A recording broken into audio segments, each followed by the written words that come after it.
If you like this video, click on that subscribe button and be notified of more great ideas. This wheelbarrow is 16 years old. The other day I was using it and the handle broke clean off.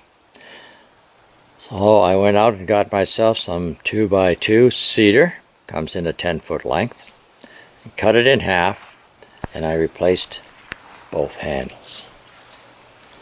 And we'll go down to the workshop and take a look how I did that. Well, here is the original handle,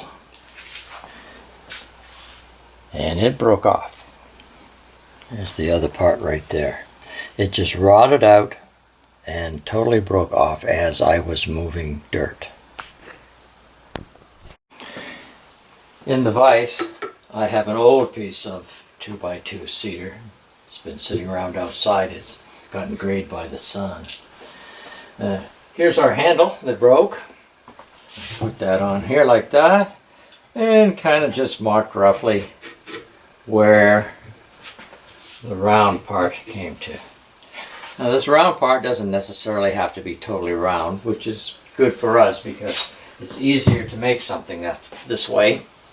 Now what you're going to need is one of these. It's a spoke shave. And you just want a comfortable grip here, so just grab a hold of this and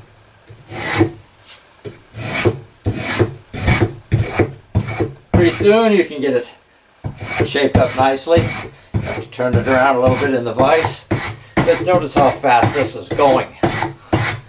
It's starting to look almost round already.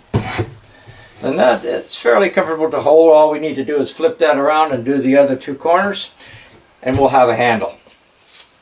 Now once you've got that done, it's easy enough to take your longer piece of this, of course, and transfer the holes. And to transfer the holes, as you can see, we've laid the broken handle on top here. And as far as this part goes, it has no holes through the sides, so we can take it off for now. We have a hole here.